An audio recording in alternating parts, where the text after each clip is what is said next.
Well, I think it's time to get started. I Yes, want to it thank is. everybody for coming. I just want to also welcome some of the folks that usually come on Tuesdays that we lost along the way. Tuesday, because of the hurricane, we had some pretty bad Wi-Fi, which was pretty rough. At Ditto in Massachusetts. So we're trying it again here. We're going to record this also, and we're going to post it end of the week. So anyone that's here again, thank you so much for joining us again. It is a perfect day for Tiki. It's a stale, overcast, white kind of evening in Brooklyn, which is exactly the kind of day you need some bright Tiki drinks for. So if anything, if my feet starts getting fuzzy, be patient. Phil will swap me out. We'll make it work. And I'll hop back in if there are any other problems, but thanks, babe. Let's jump in the man. meantime, I'm going to hop out. Teach them some Well, cocktails. welcome everybody. This is our 4-week little Freaky Tiki cocktail series, during which I will hopefully endeavor to cover the entire history of rum, the rise and fall of sort of the Polynesian pop culture movement, and the real investigative work that led to the Tiki Renaissance that we are experiencing even today. But let's talk about first, before we get into Tiki and the history of Tiki, we got to talk about the spirit without which Tiki would be impossible: rum. And for folks that are unfamiliar with rum, or I know there are a lot of whiskey folks in this class, rum for me, it's a spirit that's very close to my heart, but one that is very misunderstood, I would say. According to the EU, it is officially defined as, quote, a spirit produced by the fermentation and distillation of molasses, or a syrup produced in the manufacture of cane sugar, or it's just made from the sugarcane juice itself. It must have the discernible organoleptic characteristics of rum, end quote. That last line being kind of a doozy, because rum tastes different everywhere. It's actually the reason why rum is so misunderstood. The reason why you can drink truly like a dozen different rums and think that you don't like it, only to find the rum that finally gives you passion, is because there's no centralized regulation to it. I mean, what I read you was what the EU says, but every country has a different rule. I mean, if you look at tequila, for example, all tequila has to be made in Mexico according to the CRT, their governing body. Cognac must be made in France according to the BNIC, and bourbon has to be made in the United States according to the TTB. But if you're making rum in Panama or Russia or New Zealand, there are different rules and regulations depending on how much added sugar and caramel you're allowed to use, the age statements that you're allowed to use, the alcohol content. Some of the rums you have on your shelf here in America, bottled at 40% alcohol, are bottled at 37.5 in Europe because of the regulation differences. It's inconsistency as small as this that has kind of painted rum as unreliable or even dangerous in years past. If you look back to like the etymology of the word, how the word rum has changed in our lexicon, going back to 1937, the word rum is defined as a naval slang term meaning bad. Right? But if we just go a few years before that, I have one of my favorite slang dictionaries from the Canting crew. This is an old reprinting of something it was written back in 1899. Boom, this guy right here. The title of this lovely book is A New Dictionary of Terms Ancient and Modern of the Canting Crew in its Several Tribes of Gypsies, Beggars, Thieves, Cheats, etc., with an addition of some proverbs, phrases, figurative speeches, useful for all sorts of people, especially foreigners, to secure their money and preserve their lives. Is published in London. So I can only imagine what they were thinking. But if you look up the word rum in here, it is not a naval term that means bad. It has a whole crazy meaning here. So it actually means, quote, gallant and fine, rich, best, or excellent. It's also a West Indian drink, stronger than brandy, drawn from the dregs of sugar for the most part, yet sometimes from fruits and roes of fish. Best when old, must used in punch, end quote. This definition is precisely why rum never gained popularity among the aristocracy. It was for centuries associated with characters of disrepute. I mean, if you look at just what the word meant as well, it was such a throwaway term. It was so misused and used for anything. There was over 50 different terms using the word rum in here. And if I go back to old school English slang, going back to the 1700s, 1600s, I have two of my favorite slang terms I found for the word rum. One of which is used to describe an old unsellable book at a market. It'd be a rum book. And second, and maybe the most fun, is that in the early 1700s, from 1720 to 1740, it was a very common phrase, a word, to describe, quote, a needy rural clergyman in Ireland, end quote. I don't know why. But for those of you that are unfamiliar with the needy Irish clergyman, please watch a few episodes of Father Ted. This kind of discrepancy in language is really common. When I was a skateboarder, back in high school, I was saying sick and ill, the opposite of which I meant, things were awesome, magnificent, cool. This is not the issue. The issue is that just from rum's inception, it was referred to as rumbullion and kill devil, things that if you drank enough of it, it was going to absolutely destroy your life. And it took a long, long, long time to get over that. But once you actually parse the difference in the terms and you become an enlightened sipper of spirits, then you have to go through the equally difficult task of figuring out what kind of rum to drink, because the organization around rum is mired in confusion. The spectrum of flavors I withstand, I think, available in rum exceed that of any other distilled spirit in the world. More than mezcal, more than even single malt. Rum covers so much ground. There's white rum, there's gold rum. There's white rum, gold rum, dark rum, black rum, spiced rum, aged rum. There's agricole style. There's cachaça from Brazil. There's clarin from Haiti. There's Batavia Iraq from Java. There's aguardiente de caña and charanda from Mexico. There's seco herrano from Panama. If there's sugarcane growing there, then, I mean, you can see it. It's fine.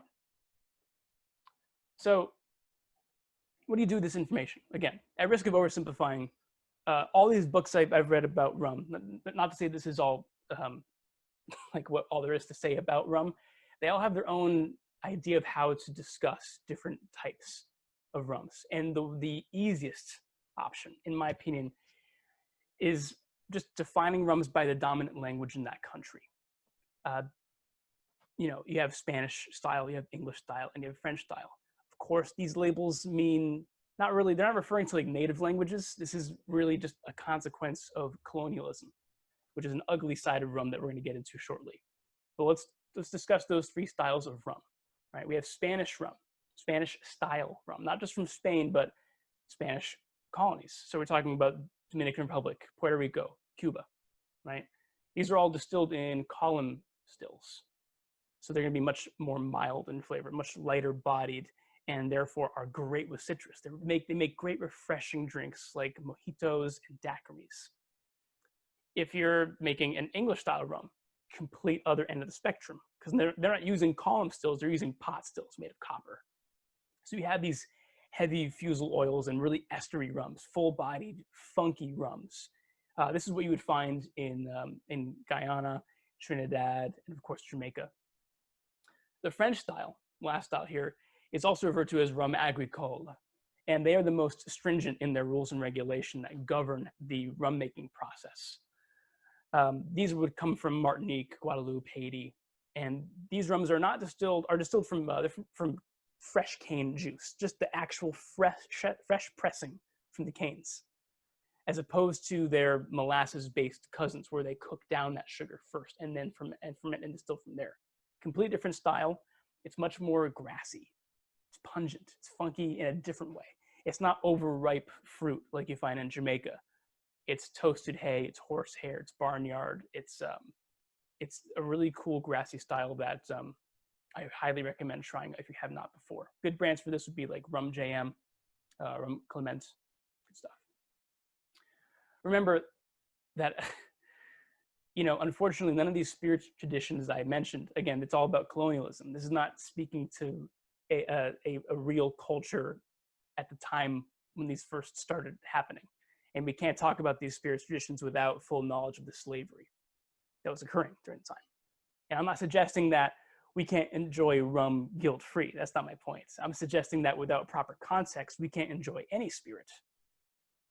Today I can buy a bottle of Balblair single malt scotch, and I know the name of the master distiller and the guys that work there, but I can also find out the names of everyone that worked there 200 years ago. And the same cannot be said for any major rum distillery. Their names are gone.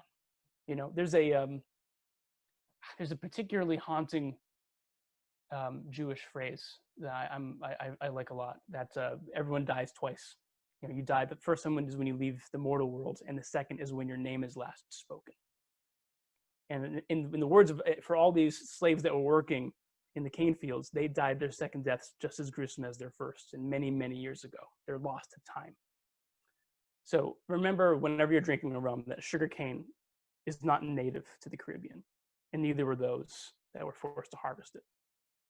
So the best way to honor the history that we've lost is to preserve what remains. Avoid products that use cultural appropriation if you can. If you see a rum that says like Navy or British style, Navy strength is fine. Navy strength is a very common term that's used in rum. But if you see something that says British rum on it, and you have to look on the back of the bottle and it says distilled in Guyana or distilled in Jamaica, then that's a modern day form of cultural erasure that you're taking the story away from the makers of this beautiful spirit, and that's not okay. And this is part of the reason why, like one of the many reasons why I admire Cotton Reed Rum, is because they sought to create an American product with an identity that was relevant to their unique story. Right? They weren't appropriating any other cultures. They wanted to create something brand new, and it doesn't hurt that it's also delicious. This brings us back to cocktails. What we use rum for. Rum has, as long as it's been around, was only something you had to cut. You had to mix it. You had to shake it up with some stuff, because back in the day, it was mostly poison. Remember that we'd not figured out really how to distill without, while separating all the methanol and the butanol and the weird stuff. And it usually not even, if you're talking about sugarcane, these plantations I'm talking about in the Caribbean, they're not making rum. That's not what they're selling. That's not what the empires are trying to make. They're trying to make sugar. And all the crap, all the leftover stuff, all the offshoot stuff, that's what the planters, poor whites, and slaves would use to distill and make something that would give them a headache and maybe make the day a little bit easier. Rum was never the goal. It was just a means to survival, until it started to get more and more recognized as something that was actually quaffable. But the title of this series, if you go to our website, it plots the history of tiki drinks as taking place from 1694 to present day. And that's not an accepted range by cocktail historians by any means. It's the result of a question I had to ask myself, which is, like, what makes a tiki drink tiki? When did this start? It's important to remember when we're talking about all these old classic drinks that none of them have birth certificates. They just sort of appear in firsthand accounts, and then we just stamp the date and we go from there. We do our best to figure out how early that was, and we change as we learn. The date I chose, it comes down to me trying to figure out what the quintessential proto-tiki drink is, because the first tiki drinks didn't really show up until the 1930s. But what's the best version of a tiki drink that happened before that? The drink that informed the future of tiki drinks. My first thought was going to be the Navy grog. It's one that it's the makeshift mixture of sailors' rum rations that became really, really popular back in the 1730s, 40s. The Navy grog got its name from the British Admiral Edward Vernon, who during his naval exploits against the Spanish in the 1730s, he wore this grogram coat. Grogram, for the linguists out there, grogram comes from French derivation, gros grain. I'm not good at French, but that's where grogram comes from. It's a thick woolen coat. And he was just nicknamed Old Grog. That's as easy as that. But the reason why we call the drink the Navy Grog is because it was Vernon's decision after a particularly raucous victory parade to water down the sailors' daily allowance of rums.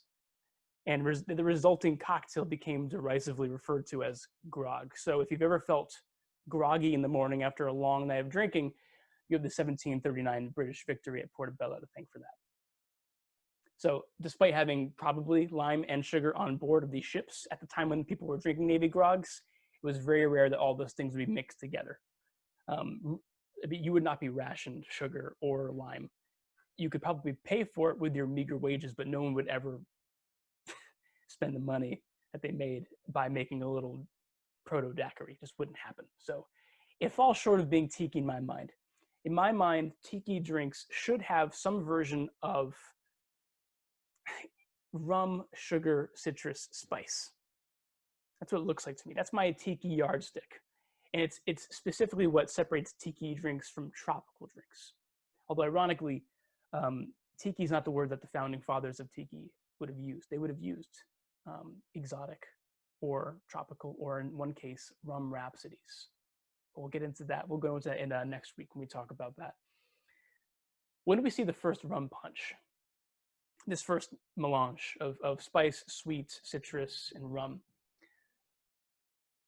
Father Jean-Baptiste Lebas was a Dominican missionary born in Paris who would later travel to Martinique and write about the slaves that were working these sugar plantains right when they were starting to show up. So I actually have an excerpt here from 1694, hence the title, where he's writing in his diary about the kind of drinks that are being had in Martinique at the time. He says, quote, "The spirit we make on the islands with mash and sugar syrups, it's not one of the least used drinks. We call it the gildive or tafia. The savages, the Negroes, the lowly settlers and craftsmen are not looking for another one, and they lack the self-control with this item. It is enough for them that this liquor is strong, violent, and cheap. It doesn't matter whether it's harsh or unpleasant. The English also consume a lot, and they're not as delicate as the Spanish. They've invented 2 or 3 types of liquors, which us French use and abuse, very intense imitators of the bad they see in our neighbors. The first is called sang-gris. It is made of Madeira wine, which is put in a crystal jar with sugar, lemon juice, a little bit of cinnamon, some powdered clove, lots of nutmeg, and toasted or slightly burnt breadcrumbs. When the liquor is deemed to have taken the flavor of the ingredients, it is passed through a fine linen. Nothing is more pleasant. A taste of lemon makes it seem very refreshing, and those who invented it claim that as well. The second drink is English lemonade. It is made with canary wine, which has sugar, lemon juice, cinnamon, nutmeg, cloves, and a bit of amber essence added to it. This drink is as delicious as it is dangerous. The third English drink is punch. It is their favorite drink. It is made with 2 parts spirit and 1 part water." End quote. This is the earliest example of what we call today the planter's punch. And it's actually being made by planters. This is where the name actually comes from. But it wouldn't have been given this name until 1908. In the 1890s, my oldest cocktail book I have, it's referred to as the Jamaican rum punch. But in other books, I've seen it referred to as the Dominican rum punch, or the English rum punch, or just the rum punch. And that's actually what leads us to the problems when we try to figure out how to make this damn thing.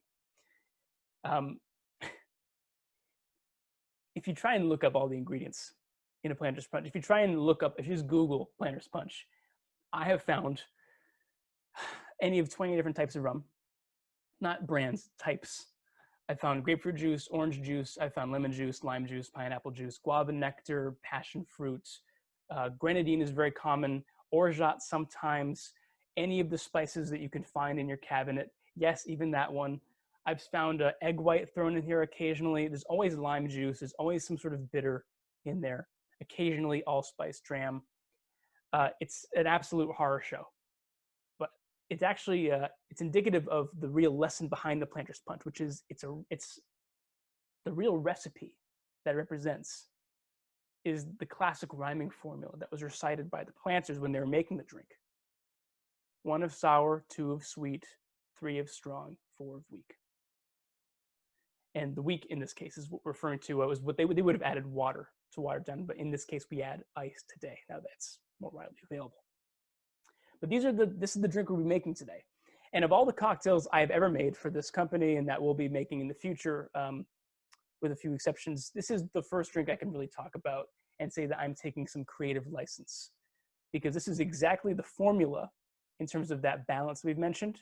But this is, in my opinion, the best version of this drink, of the Planter's Punch. It's a bit of a hybrid between a Planter's Punch and a Hurricane. What I'm deciding is that grenadine is a misunderstood flavor ingredient and it's used to cloying effect, and it's a distracting ingredient.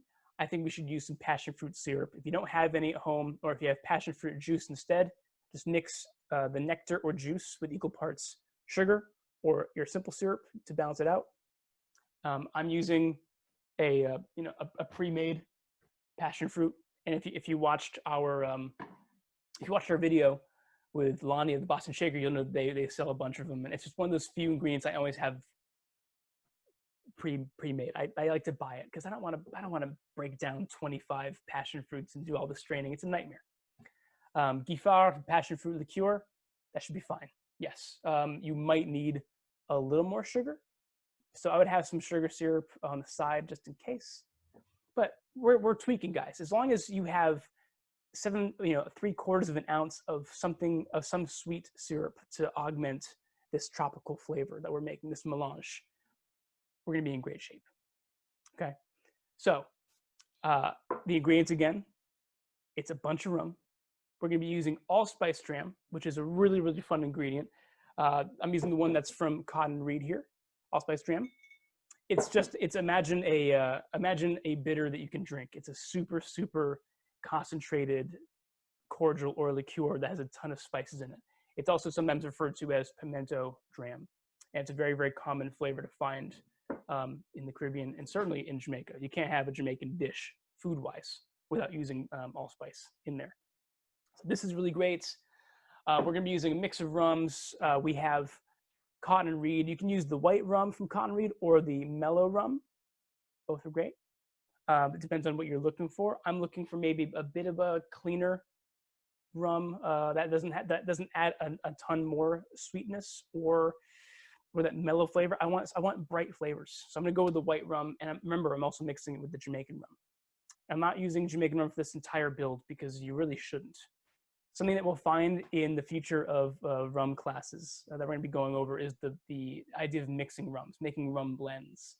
Something that was invented in the 1930s by Don the Beachcomber, and it blew everyone's mind. Think of Jamaican rum as will sauce. By its own, it's a very, very strong ingredient, and a little goes a long way.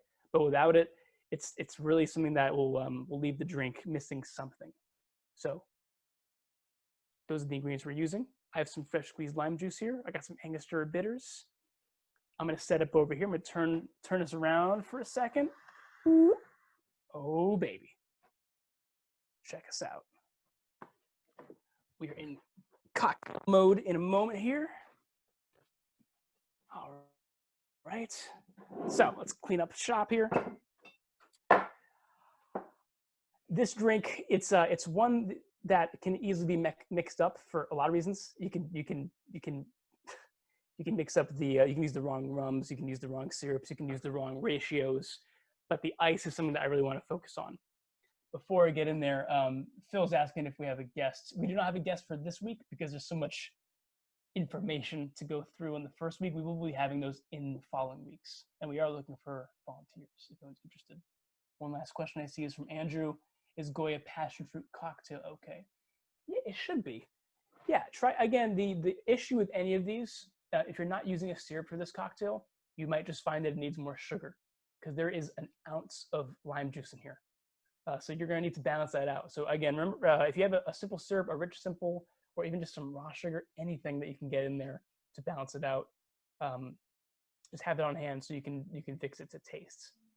But I want to get into ice, because ice is the thing that we can all mess up here. If you watched the last show when we talked about this with Lonnie, Lonnie actually got to show us how to make this drink using this tool, which is just a Lewis bag that you can get for like $7.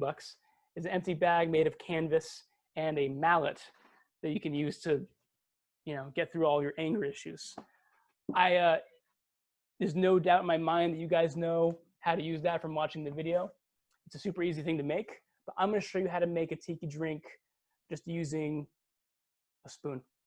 I'm going to be cracking ice for this. So first, I'm going to build my drink here. So, forgive me for moving things around. I have my tin over here, and I'm going to start measuring out my ingredients. I'll be using 1 ounce of the Cotton and Reed white rum. Just 1 ounce of this guy. And Phil, you can post the whole recipe. I think you have it in the chat. It should be totally fine. And I'm gonna throw in, actually, just for fun, I'm gonna throw 1 ounce of Mellow Gold. Oh yeah. So 2 ounces of Cotton Reed in general. Cotton Reed, if I were to go back to the styles of rum we were talking about earlier, I'd say that Cotton Reed is closest to the Spanish style. A bit more mild, not quite as estery or funky or pungent as the French or British styles. So I'm gonna make sure I'm using 2 ounces of the white or the mellow rum, or a mix if you're in the mood. And I'm then going to add 1 ounce of my Overproof Jamaican rum. Overproof meaning just something that is not at the usual, 40 to 50% alcohol range, which is a bit different than Navy strength. Same idea. You'll see a lot of rums on the market that are at 57% alcohol. 57% alcohol is also referred to colloquially as being Navy strength, because that is the strength that they had to keep their rum, such that if a barrel of rum were to break and wet their gunpowder, the gunpowder would still light. So if you ever need to light up a torch, if you lose the power, use some of your Overproof rum to light a flame. It'll be great. That's what it's for. Or gunpowder, I don't know. Got some gun folks in house. So I have my base, my 3 ounces of rum here, whatever you should choose. Now I'm going to add 1 ounce of fresh squeezed lime juice. Yes, it must be fresh squeezed. I did this a few hours ago, just for the sake of, not getting lime juice every damn place. Then we're going to do a 1/4 ounce of Allspice Dram. Yes, only a 1/4 ounce. This, again, a little goes a long way. Same idea here. This is a very, very strong cordial. And if you taste it, it's just this really amazing, just lightning storm of flavors. My goodness. If you ever wanted to drink Angostura bitters, this is what it would taste like if you added some maple syrup or honey to it. Boom, that's in there. And we're going to add 3/4 ounce of Passionfruit Syrup. So if you do not have passion fruit, again, I would suggest, because you don't want to miss out on the passion fruit flavor, use 3/4 ounce of whatever the hell you got, and you might end up needing to use like a 1/4 ounce of sugar syrup or some other version there. And Mark is saying that Hampden tastes like a pile of burning tires, but in an intriguing way. That is absolutely accurate. That's what you want. You want some burning tires. They make you appreciate the tires more when they're not burning. It's kind of what life is all about. You know what I mean? So that's why we're not using 3 ounces of Jamaican rum in here, because it's all you're going to be able to taste. All right, we got our delicious syrup. Don't leave any behind here. Right. So we have you should have everything in here except for the bitters. I'm going to throw 2 dashes of Ango in here. Boop boop. And now we're going to talk about ice. So ice is a fun thing. People that know me know I love clean ice, of course. Clean ice is important.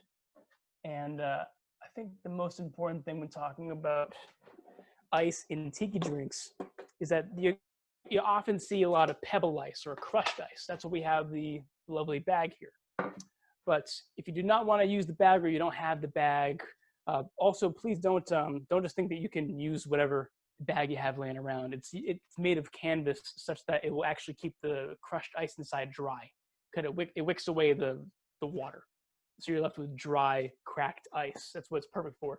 If you have a tote bag that you got from a radio station for record store day or something, you know, maybe clean it out. Maybe turn it inside out or something. I'm not sure if that ink is food safe, but the bag costs $7.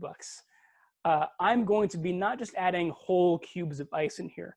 I'm actually going to be trying to find the flat side of my ice cube, my regular old ice cube that I get from my fridge. And I'm going to attempt to crack it using my spoon. And I'll show you up here nice and close. It's a flat side. I want to make sure the back side of my spoon is going to hit this flat side. I'm going to give it a quick crack. And just like that, I now have a little more small cracked pieces of ice. I can give it one more time. See, now we're getting all of this. This is good. I'm creating more surface area because I want to make sure that this drink is frosty as hell. So I'm just gonna be cracking my ice. This is not obviously gonna be quite as fine as using crushed ice, but that's not gonna be a problem at all. Just saying, it gives you a nice thing to kind of practice. Again, depending on how hard your day was at work, you know, in the other room where you go to work. Take you a couple tries to get it, but once you get it, you're in good shape.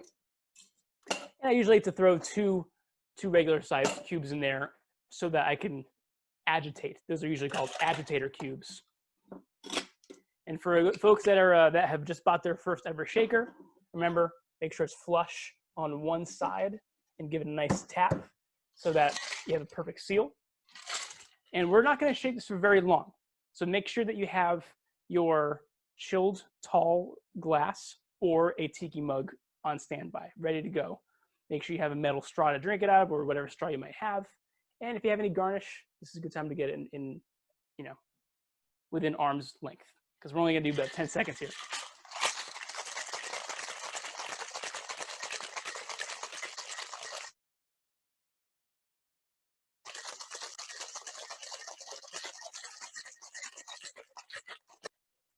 Nice tap on the side, give it a taste. Oh, baby. Did I mention this is going to be a boozy cocktail? Ooh. Mm. Oh, damn. I'm going to get a nice little sprig of mint from my garden over here. But first, I have a lovely chilled glass. You can use a tiki mug, but because we're doing proto tiki, I thought it'd be good to show you what the color of this magnificent drink is. And I'm not going to be straining this. You certainly can, and then you could use your crushed ice if you're using your crushed ice. This is when you would fill this glass up with crushed ice about halfway up, and then you would strain all your liquid into it and then build from there. But I'm just going to dump what I have in here because it's super easy. And on, and then I just cover it just like if I had cracked ice. I throw a little bit more in there, give it a nice mix.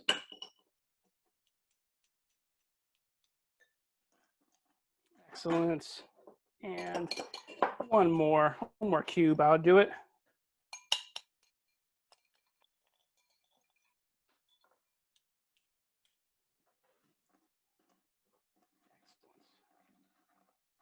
Oh my goodness. So this is a Planters Punch.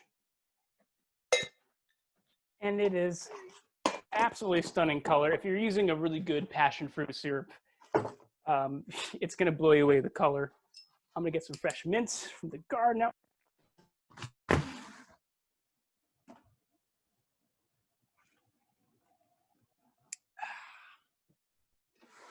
Whew. Alrighty, some nice fresh, beautiful looking spearmints. I'm gonna just give it a couple claps just to wake it up. Remember with mints, if you if you give it a nice little massage, all that oil comes out. You don't want to do any more than that. If you start muddling it like crazy in your hand and you rip it apart, and if you smell it again, now it's no longer the sweet oil. Now it's bitter because you've broken down the plant cell walls, and that's where the chlorophyll comes in. That's why it's bitter and gross. So just give it a, just let it know that you're there. Just a little CPR. I'm gonna throw that right inside my glass like that. Throw my straw right next to the mint so I can smell it whenever I take a sip. And this, my friends, is a not so classic, but absolutely delicious Planter's Punch made with cottonweed rum. And not just white rum, but also the Mellow. This is one of my favorite drinks because you should sip on this. Take your time with it and give it a smell. It's unreal. It's it's so good. One thing I like to add for folks, and this is also because you know that I'm a bitter person. I like to do a bitters float on this drink. You can use Angostura because that spice profile is very classic in these drinks. But I actually like to use a little bit of Peychaud. You can do whatever you like. I love the color, and I think the cherry and the anise and the bitter orange actually helps this drink a lot. And you just sort of float it, just aim for the ice cube on top, and you get this really nice layer of red. Give it a quick little swirl, and look at that, cute little drink. Oh man, it's like vacationing on a beach in New Orleans, in the mud. I love this drink. So this is pretty close to, again, what I said is manhandled into the drink that we call a hurricane. If you remember my Sazerac episode a few weeks ago, hurricanes are for tourists. Sazeracs are for locals. But man, the hurricane is just, when it's made right, it's perfect. And I think the Planter's Punch version of the hurricane, by using the connecting DNA here being the passion fruit, it just makes this drink so much better than some of its parts. And it's a drink that can be just messed with too much. You don't want to overthink it. You don't want to overdo it. You want to make sure that you're using fresh ingredients. For those of you that don't have a passion fruit syrup, it's just a great thing to have. Put it on your ice cream. Do whatever you need to do with it. It is absolutely going to blow your minds when you have this particular drink. Now, I'm curious to know if there are any questions out there regarding the Planter's Punch. I'm curious to know what people think. What do you guys think of this drink? Laura says it's stunning. I know that Phil, you didn't get to have any because you're too busy looking like a blues brother. But as always, and it's probably a little too, it's not esoteric enough for a member of the avant-garde. But you're gonna have to throw some Baijiu in there. Yeah. It's a 16-year Hampden. Although the addition of Jamaican rum is certainly quite fun and esoteric for people who are new to rum. Jamaican rum is a very deep dive into the deep end. Oh hell yeah, absolutely. But when you use it in a cocktail like this, it presents itself. It's such a fun way. It makes the other rums pop too. Like like I said, if you make this rum all with like Jamaican rum, it's a nightmare. It's just too no room. It's claustrophobic. And if you use this drink with all cotton and reed, it's a very lovely drink, but it doesn't have the dirt underneath, and it's also just not quite telling the story of this drink and its roots. We're going to be getting into some drinks in the coming weeks where our Spanish style or those more mild distillates, especially those that we get from cotton reed, are going to be absolutely stunning in themselves. But I think talking about like rum history, I think it was important to use rums from the Caribbean, at least for this week. I'm glad you guys all have a little bit of all of them. Laura is asking a little bit about pre-blended rums, which is an important question. There are rums that are on the market being sold as quote blended, but they're not being blended in the term that I was referring to. I wasn't very clear. But when I say blended rum or making in-house blends of rum, I'm talking about just taking a bunch of rums you have in your bar program or in your house and making your own sort of flavor. If you go to a major New York bar, Boston bar, DC bar, a lot of them will have a rum blend. If you have the Death and Co. cocktail book at home, they actually show you what their house rum blend is, and it's like they'll say it's a teaspoon of Batavia Rack, 20 ounces of rum from Haiti, 10 of Cagna Brava, one dash of this, 4 dashes of Guyanese rum, not El Dorado, 14-year-old. It's this whole thing, and it was invented by Don the Beachcomber, who we'll be talking about next week, who had the idea that we're mixing syrups when we make our drinks. We're mixing citrus. I mean, there's a lot of drinks that had orange and lemon and lime in the same drink, but no one was really mixing base spirits. Like, you wouldn't ask for a Manhattan to be made with a blend of rye whiskeys. You wouldn't ask for a Rob Roy to be made with a blend of single malts. And again, I'm not talking about blended Scotch. I'm talking about blending single malt Scotches from bottles on your shelf. And this guy did it in the 1930s, and he found out you could get a ton of flavor by doing it this way. Paul, the best bar to go to for this has got to be Shore Leave, which is the only like legit tiki bar in Boston. Which is not to say that's not good; it's great, and it's run by Ryan Lotz, who is a really beautiful human being in every sense of the word, and very knowledgeable, hospitable to a fault, and happens to know a ton about rum. So I do recommend reaching out, going over there. They absolutely make rum blends, but also, like, if you go to Number 9 Park or if you go to Drink, these guys they have in-house cocktails where they might not have a bottle that has a blend in it, but maybe their go-to daiquiri is a blend of 2 different rums, and that's kind of the fun of it, Stephen was mentioning or asking, is this a drink where it's worth buying Bacardi 151 as the overproof? And I can actually say Bacardi 151 is discontinued.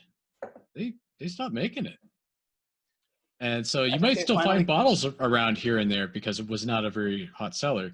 In fact, it was a very hot drink. I mean, drinking it is it's a little bit on the rough side. There are many overproof rums out there, however, and you will find an amazing variety. But there's nothing quite like the Jamaican for the particular character. As one of my violin teachers, when teaching me Irish music, said, you can't just play straight. You got to add a little garlic to it, a little bit of character. I was thinking, like, I should get some garlic and rub it on the strings. You need don't use bow rosin. Use garlic. Garlic. That really brings out the tenor. Oh yeah. The point I was trying to make by directing people towards overproof Jamaican rums is that you're killing 2 birds with 1 stone. You're getting really, really concentrated, funky flavors, and you only need to use a little bit of it in a cocktail because it's overproof. If you bought like Appleton Estate Signature, which is a 40% alcohol rum, and it's a very good rum. It's made by Joy Spence, one of the few really talented people in the business that has an incredible nose. One of the few women in the business of that stature as a master rum blender. But it's too weak. If you're throwing weak Jamaican rum in there, you can be a lot more efficient with something fuller bodied. So I would not buy any version of a thing. I would say the only caveat being Hamilton has a couple of 151s and overproofs that are from Demerara. Or Demerara style, which is from Guyana, and which should be fine.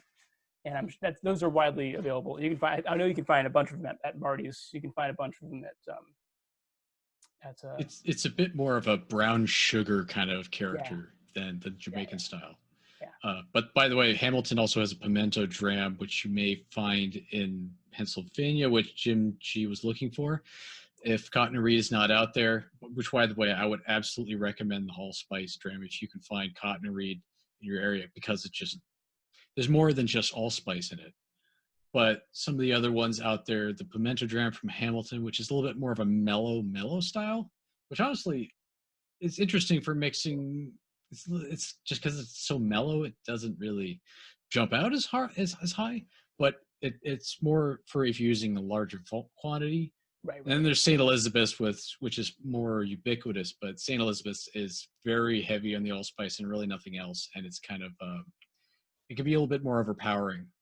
So you have to be careful how you mix with that one. Assuming you can't find cotton reed allspice dram, you can't find St. Elizabeth's, and you can't find Bitter Truth's pimento dram, you can't find any of these guys. The closest thing you could probably get to it is taking one of these overproof rums that you have and buying fresh whole allspice and cloves and cinnamon, and just making an infused rum that happens to be flavored with a bunch of this stuff, and then adding to it like honey or sugar syrup, or more likely molasses. I know that it's a whole do-it-yourself thing. If you don't want to go the route of going on the Chowhound and seeing how you can DIY a pimento dram, just use a bunch of dashes of Angostura bitters. just hit it hard with it. If you have a computer, which I'm reasonably sure you do, there are pimento bitters. Del de Graaf has an allspice bitter, which it'll look like a bottle like this that you can dash, and it is exactly the flavor of an allspice dram that you just use in smaller portions. So you can easily get that shipped to your house, because it's a non-potable bitter. If it's harder for you to find it. So yeah, look on Amazon for a pimento dram bitter or allspice bitter from Del de Graaf. That would be probably my best second guess there. Laura is asking about pure. I'm sorry. Oh no, I was just going to add that Mark was saying that was a lot of Peychauds that was thrown in there. But yeah, this is a drink you have to remember. There's a lot of alcohol in this. It's 3 ounces, well, 2 ounces of 40%, and then 1 ounce of overproof. So you got a lot of booze in there. So just go nuts with the bitters. Take your time. Don't drink this as fast as I am, because I've had a rough day. So I've been looking forward to this class. I'm looking now at the email you sent me, Demi. This looks fantastic. I love your setup. There are so many awesome books you can procure with respect to Tiki, by the way. And if you are interested in learning more about Tiki over the course of this class, I'd say one really important book to have would be this one, Smuggler's Cove by Martin and Rebecca Kate. These are just rum Tiki aficionados that do a whole lot of information, that have a whole lot of information about like how to put together a bar if you want to learn about Tiki. But one of my favorite things they have in here is a section here where they have their own association of rums that they sort of break down into different types. So if you go through this book, it'll say you need to use 2 ounces of rum type number 6, and you need to use 1 ounce of rum type number 8. And what they've done is they've sort of branched it out by is it pot distilled, is it column distilled, is it blended, is it aged, is it unaged, is it black rum, is it agricole style? These are all just different styles of rums. So when your rum, Laura, says pure pot still, they're referring to the fact that they are not blending any other rums that were distilled from a column still, which is far cheaper to do, right? So think of it as them saying that like, if you bought a bottle of whiskey and they didn't add any vodka in it, because they it's cheaper to add vodka to whiskey, and you can stretch it out, like is not uncommon in Canada, for example. But that's a good thing. You want pot still, copper pot still. That all means that's all good things. Cotton reed uses a hybrid still, which uses the best elements of both stories, while using copper, which is again really the metal you want to use when distilling as long as you don't mind to be inefficient a little bit. And I'm looking here, Kate's entire rum. What's up, guys? With the variants in flavors with rum, how do you know which to choose in making a cocktail? Yeah, so it's tough out there, man. Yeah, because if you can't go to a store and say, "Hey, I need to have a British-style rum, overproof, and a lightly aged French-style rum," they're gonna look at you like you have 10 heads. Even if you ask for a Haitian rum, they might not lead you to Clarin and rum Barbancourt. Like they might not know. You got any rum babacoo? I got some rum Barbancourt. I got some of that at home here. Yeah, Haitian rum, love it because rum Barbancourt also has no sugar added, which is why which is kind of a theme for me. I really love rums that are very transparent about what they're adding. I'll say that much. It's not Definitely approaching more of a French style. I mean, Haitian being very French, but like it's almost like a half and half between Spanish and agricole. Yes, in my opinion.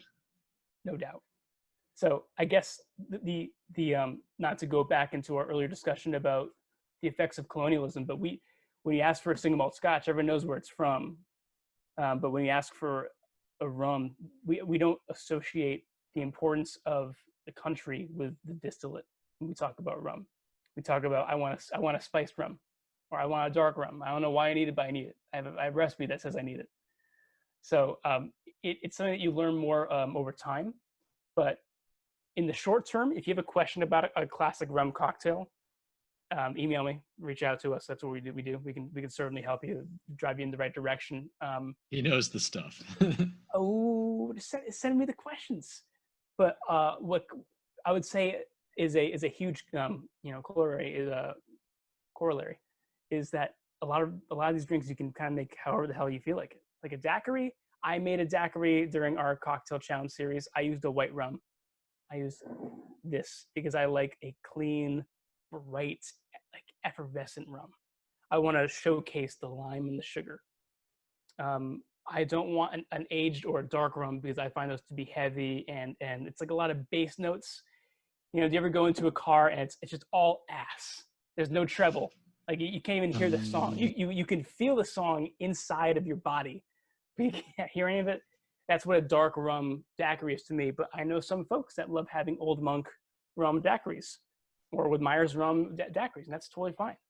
So there's experimentation here, as long as you know the history of the drink and how the drink should be made.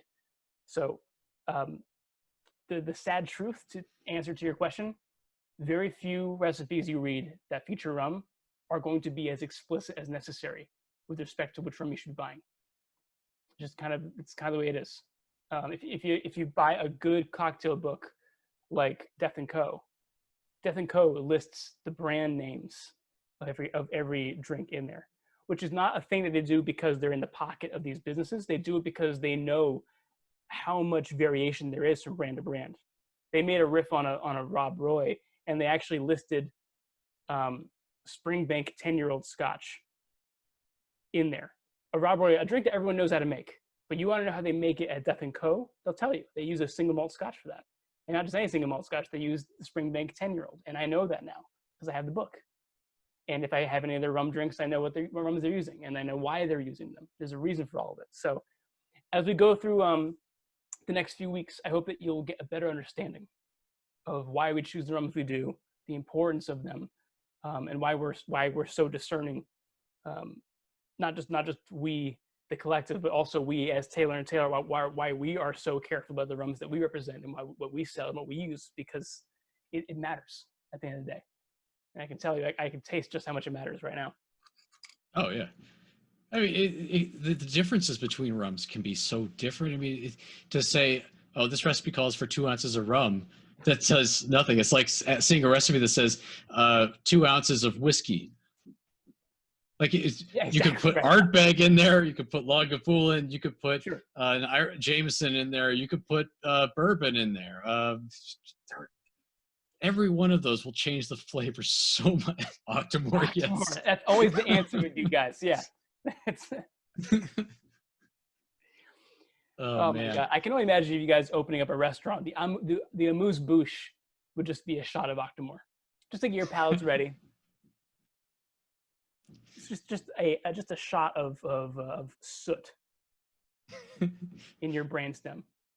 It's For not a the full problem at all. experience, the tables will be set out on a deck out in the ocean that will be lit on fire with droplets of creosote added to it and seaweed over the next hour while you eat. We got a question here that's a tough one. Like it's a problem. No, it's not Andy's a problem asking at us, all. Phil, what our favorite rums are, not named Cotton Reed or Privateer. Shout out to Maggie over at Privateer Rum, delicious rum, really talented distiller, and a friend of mine.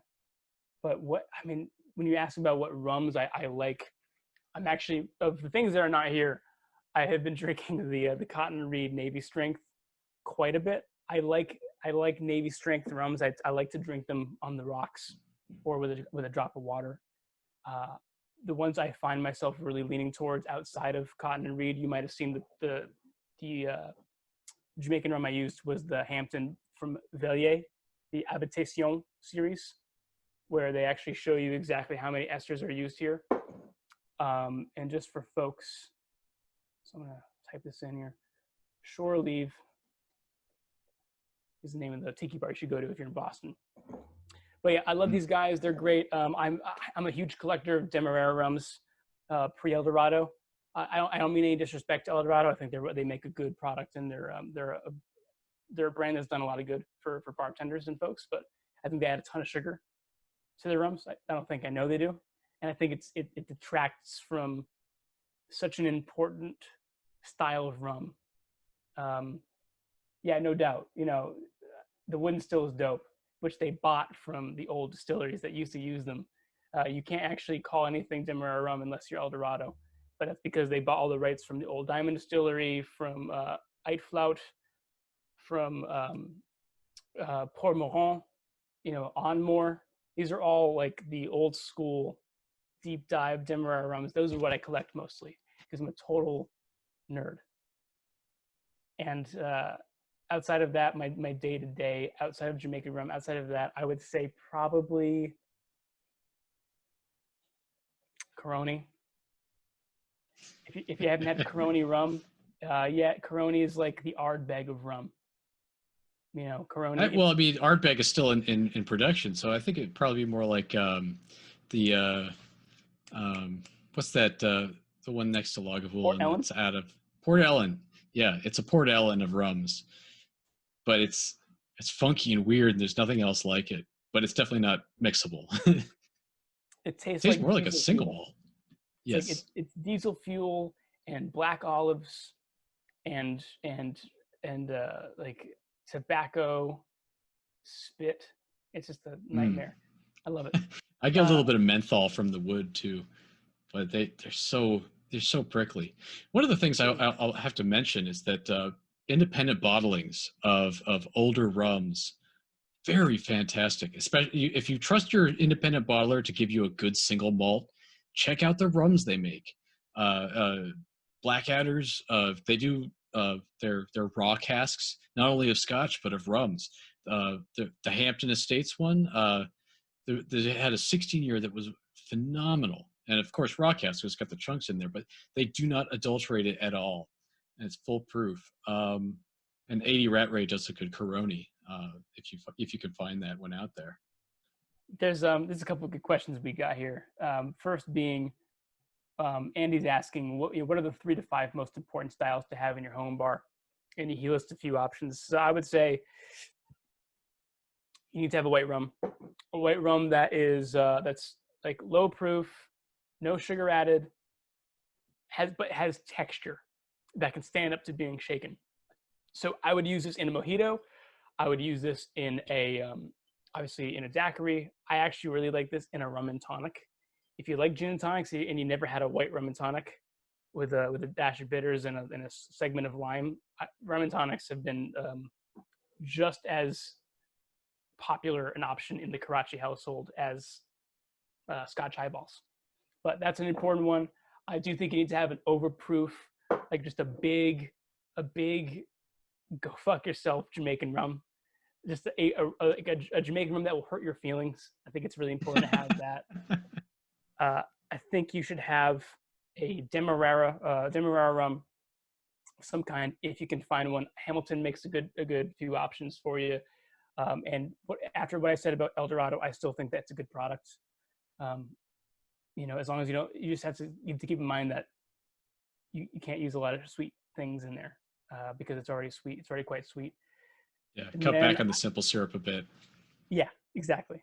I've made old fashions with El Dorado, and I haven't added sugar because I just add a dash of bitters and an ice cube and a lemon twist, and I'm good to go. You need to Yeah. have agricole rum. Agricole for any reason other than making a tea punch. Which were this any other series besides Tiki, it'd be one of the drinks we'd be making over the course of this month. A tea punch, T-I punch. Tea, short for petite, it means like a small punch, and it's basically a funky rum old fashioned with with like 8 drops of lime in it. It's a quintessential drink in Martinique. Everyone makes it differently, and it's a delicious drink, but you got to have agricole for it. I also think that agricole can be used as a cachaça replacement if you want to make a caipirinha. If there are any Brazilians in the room, I do not mean to upset you. I do think that cachaça is a worthwhile spirit, but I think rum agricole covers some of the cool grassy notes that is also common to cachaça. And if I'm picking one or the other, agricole has got to be my choice. And that's, I mean, just like a rock solid, full bodied 12-year-old something. Um, you know, it can be domestic. It could be an American rum. It can be something else out there, but it's wild card. You can do whatever you want. Like, for example, a Palmetto is a great drink. It's a rum Manhattan. 2 ounces of rum, 1 ounce of just remove dash of bitters.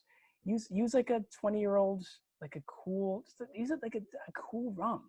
That's seen some stuff. You can, your dollar goes further in rum in terms of age than it does in single malt or in other whiskeys. So take advantage of that. But also don't be too mystified by that, because you might look at a bottle of El Dorado 21-year-old and see that it only costs $100. But remember that it's also it will be quite cloying for those that that are averse to sweetness, let's say. So And I'll say that there are reasons to get cachaça as opposed to agricole, and that will be because you like the particular oaks that they're and woods that they're using to age the cachaça, which you will not find in agricole. You'll find balsamico, amburana, and a couple of other oak varietals that you will make it a very unique, thing. So cachaça still stands on its own as its own thing, but unaged, it is so similar to agricole that I honestly have to agree. The French practically treat it like it's a sugarcane eau de vie, right. It's we got the next one obviously is we're making cocktails in outer space with a couple of Martians. This is Laura's question. We can only take 3 types of spirits with you. What would we bring, and why? Let's keep this one tight. All right. I don't want a lot of prose. Just give it to me. Just shoot me. What do you got? It's not easy. Make cocktails for Martians in outer space. I can only But take what are the 3 spirits? Not the cocktails themselves, but what are types the of 3 spirits you're bringing? spirits. Okay.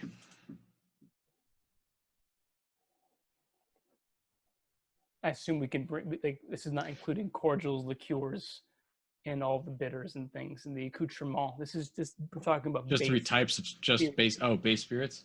Oh Yeah. man, I was getting really thinking of like Because I'm Riga's balsam and stuff. Like what's an alien gonna want to drink? Yeah. I think you are an alien, so that this is not a fair question. I'm gonna keep it super simple for you guys. I'm probably gonna bring I'm bringing a gin, just a London Dry style gin, super simple, maybe even Plymouth gin.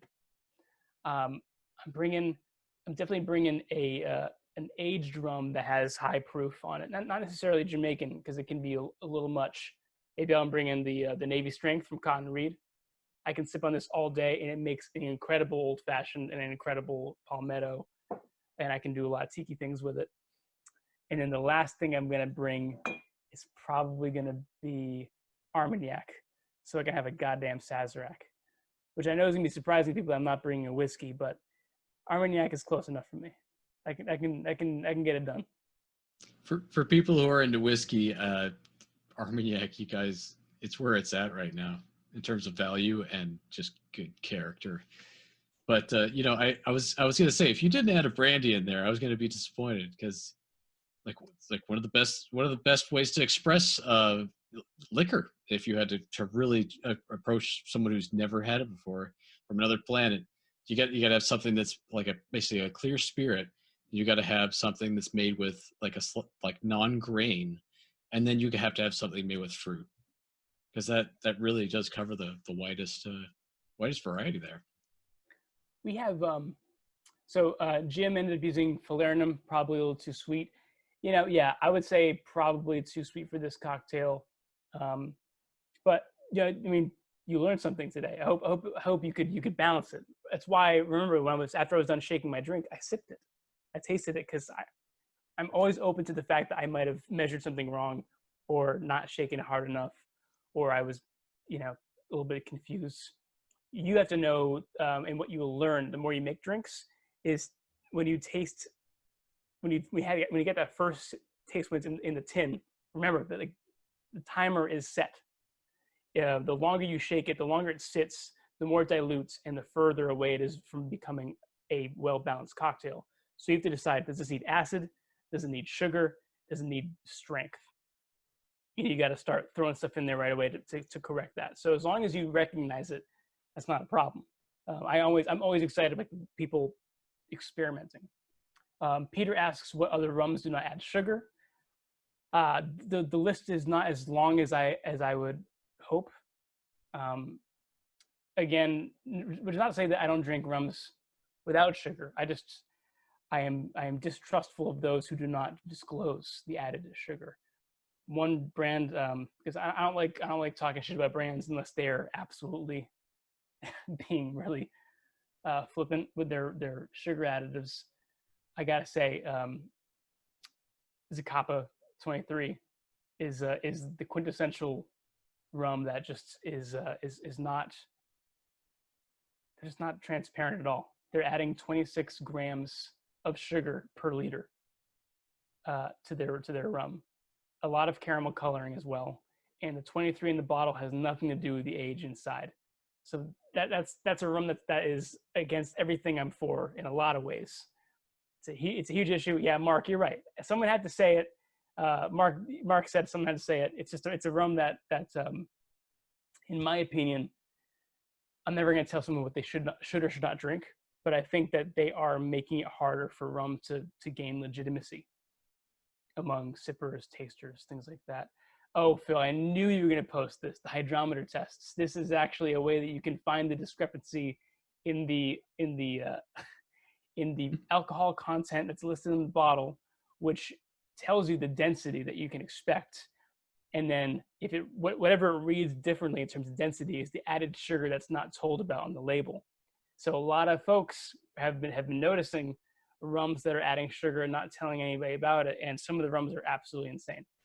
But that's all I'm going to say about brands. I don't want to drag on people. Again, I drink some rums that have added sugar. I think Plantation's a good example of a brand that makes really cool. It doesn't mean it's a bad rum. No. It's just that when they try to lie, I mean, when you said Zacapa, my personal beef with it is that it's everything about it is just really messy marketing. Like really, it was 23 because it used to be a 23-year Solera, and then they just got rid of the 23-year. It's just 23, and they're just trying to run with that and hope that nobody notices, and that's not cool.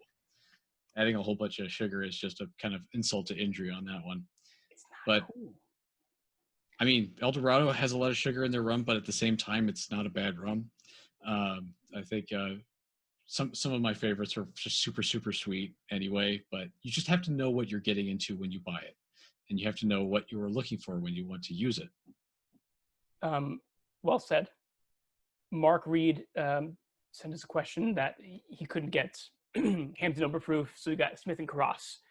Smith and Cross was one of the rums they recommended people get for their Jamaican Overproof, and it's Navy strength. It's 57% alcohol. It is a bruiser of a rum. It's Wedderburn and Plummer distillates from Jamaica, and it is a very, very estery, funky rum, but there is a ton of added sugar in it. So is that a bad thing? No, not necessarily, because it was actually, that rum was designed with a team of experts on rum, including David Wondrich, who is the guy who wrote the books Imbibe and Punch, two books that if you're interested in cocktail history, you should absolutely buy. I use them all the time when I'm writing these scripts and when I'm setting up the syllabus here. They decided to add sugar because that's what was being done back in the day. They wanted to recreate a style of rum that had been lost over the years, and they recreated with Smith and Cross. So totally good in this cocktail with that. What I would vote against you doing is doing shots of it, as became really popular in Boston. I was a bartender when Jackson Cannon was in charge of Kenmore Square, and wanted people to stop doing shots of Fernet because Fernet was so ubiquitous. So he instead tried to encourage people to do shots of Smith and Cross. And if you ask him today, he regrets that decision because people are just getting absolutely just ham bone, just banged up, absolutely just Patrick Swayze'd on Smith and Cross rum. It's not a rum to use in excess because you will feel it, and it's not going to be great. Peter could only get Ray and Nephew. It's an unaged version of that, but there is no sugar added. It's a Jamaican product. If you have Ray and Nephew at home, my favorite drink to make with Ray and Nephew is the classic Ray and Ting, which is the Jamaican highball. Ting is a grapefruit-based soda, not like Fresca. Don't drink Fresca. You're better than that. If you're here, you're better. But I want to live in the 90s. No, Phil. It's time that we talked about Fresca. I'm talking about like Jarritos is a great brand. If you have no issues politically with buying Goya products, Goya makes a very good grapefruit soda. As long as there's like some good cane sugar in there, just get some grapefruit soda and mix it with some of the Ray and Nephew. Or if you don't have Ray and Nephew, just use any high proof Jamaican rum you got. It's gonna make you feel things. It's gonna be good. Until you can no longer feel things. Until you can no longer feel things. Sean is asking us to send out an email with some of the rums of the different styles that we've recommended tonight. We are going to send out a post-mortem at the end of the month, after we're done with all our classes. We'll let you know what rums we think, in addition to Cotton Reeds, Mellow, White, and the Allspice Dram, which I think are like a perfect place to start. I'll make sure that we have a short list of rums to get. And in the meantime, if you happen to live in Ohio or Seattle or in Texas and you have a hard time finding other products, email us directly and we can give you some direction on that. It's not a problem at all. Yeah, like things like where can you find Hampton Estate rum? I would just call your local stores. I know that I can find it. Off the top of my head, I know Gordon's has it. Gordon's Main Street in Waltham. I'm pretty sure Liquorland has it, but if you call people up, they'll be better help than I am. I haven't been in Boston in a very long time. It's been many moons. There are a couple of stores around in Camberville area, but one of the ones that doesn't. One of the most approachable ones from Hampton, at least price-wise, is the Rum Fire, which I mentioned or texted earlier. Oh, yeah. The label is ugly. It looks terrible. I mean, it just looks like it's just fire that's blue and orange, and it just looks like the trashiest low bottom shelf rum. But the thing is, when they made that and they were marketing it to Americans, they're just like we don't care. You guys want this stuff? Sure, here you go. There's a label. Just But Hampton Estates in their weird Jamaican rums, that Rum Fire, they put so little effort into the marketing because they put all the efforts into the stuff. I mean, it's a drink for the locals, for people who are in the know. And another fun fact about Hampton, they have such a high ester count in their rum that it's actually used for perfume. Like companies will actually reach out to them and say, we want some of this for perfume purposes, like not even for drinking. Like, and they're like, what? Okay. Give us money, we'll give you some rum to not drink. Weirdos. I'm getting texts from characters of disrepute, as I might have mentioned before. Before I finish the rest of the questions, I want to just give everybody permission to go to bed if you want. We're just going to keep on answering questions. I just want everyone to know that I love them and that I'm very thankful you guys came by, and I'm excited for the rest of this tiki course we'll be doing. Please send us pictures, as always, of your cocktails either tonight or whatever you're making during the week. If you're interested in sending us, if you want to be part of our co-host option, please email us or just text me, whatever you want. Let us know, because we love having folks join us. And of course, just one last thing. I think my parents might be still in this room. If they're not, shout out to my dad, who turned 54 this week. Happy birthday to Dad.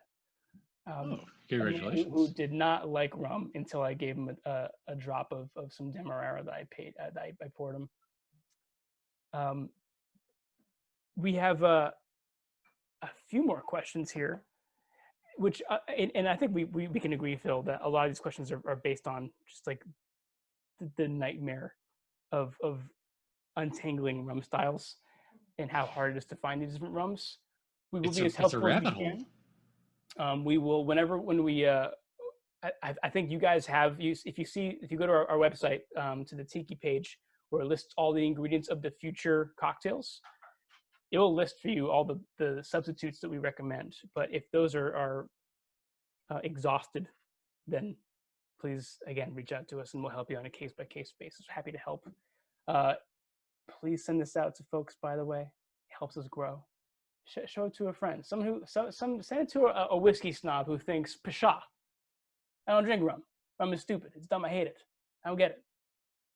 Tell them that they're dumb and stupid and that they should come over and hang out with us. And I'll wear another floral shirt with a bird apron because I'm power clashing right now. This is called power clashing with Tiki things. I should try to get rose water on the vineyard to carry my brand. They are the most. That is absolutely true. I've been out there back when I was with McAllen, and I can say that is absolutely true. I'm not. The guy you got to talk to about that is our man Phil. Our man Phil is the guy he's the man on the streets. So if you have any recommendations of accounts, reach out to Phil. He's the guy that you want to talk to.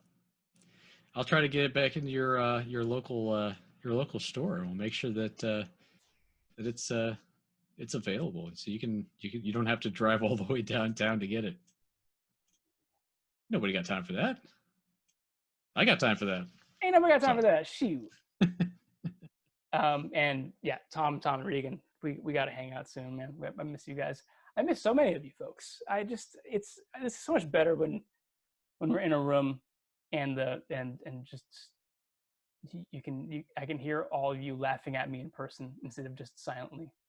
These little witty phrases just they do nothing for me. You've had too much time to think about what you're going to say. This is staircase wit 101. I want the unadulterated guffaws. I'm missing out on it. Well, maybe someday we'll open up the floor and just bring everybody in. That'll be fun, especially after everybody's done making their drinks and have consumed their drinks, and it's just a one big Zoom meeting full of just a cacophony. It'll be great. Let's do it. Next week, we're going to have co-hosts. Thank everyone for coming. If we didn't get to your question, you know where to find us. Reach out to us. We're always happy to help. I hope you found the history of rum to be interesting in 15 minutes in a rush, and hope that you really enjoyed this drink, because we're going to start getting into the golden era of Tiki and things are going to get weird. Oh yeah. If you have anything else history's going to be fun. I think it's time for you to,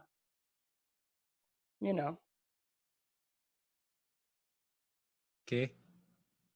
You should just cut my hair. I don't have much left. You know what I'm saying? With the feed, the thing you do with the feed sometimes. The thing you do with the feed. That. Okay. Do you know what I'm talking about? Phil. Oh, hold on. No. I'm doing it. I'm doing it. Phil, I'm doing it. I told you.